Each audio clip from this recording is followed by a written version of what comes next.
అందరికీ నమస్కారం అండి. నేను doctor Manoj Kumar Jagarlamudi, consultant robotic joint replacement surgeon and arthroscopy surgeon, Shekar hospitals. సాధారణంగా మన దగ్గరికి చాలామంది మోకాళ్ళ నొప్పులతో మన దగ్గరికి వస్తుంటారు పేషెంట్లు. వాళ్ళు అడిగే మెయిన్ క్వశ్చన్ ఏంటంటే, డాక్టర్ గారు మాకు మోకాళ్ళు సర్జరీ పడుతుందా, సర్జరీ పడకుండా ఏమైనా ఆప్షన్స్ ఉంటాయి అని అడుగుతుంటారు.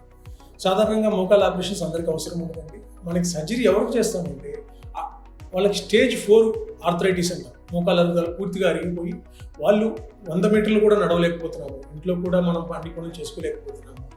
లేదంటే సాధారణంగా కూర్చున్న టైంలో కూడా నాకు మోకాళ్ళ నొప్పి వస్తుందంటే మాత్రమే ఆ టైంలో మాత్రమే మనం సర్జరీ దాకా అడ్వైజ్ చేస్తాము. అందరికీ మోకాళ్ళ సర్జరీ అవసరం ఉండదండి. ఇంకా కొంతమంది అడుగుతారు, డాక్టర్ గారు రోబోటిక్కి నాన్ రోబోటిక్ సర్జరీకి డిఫరెన్స్ ఏంటని అడుగుతుంటారు.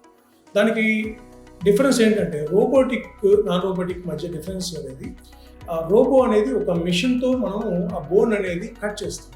ఎక్కడైతే మనం అరిగిన ఎముక ఏదైతే ఉందో దాన్ని మిషన్తో చేస్తాం.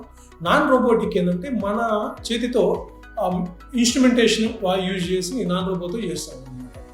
సాధారణంగా మనకి పుట్టిన తర్వాత మనకి తొంటి, మోకాళ్ళు, యాంకిల్ అనేది ఒకే లైన్లో ఉంటుంది.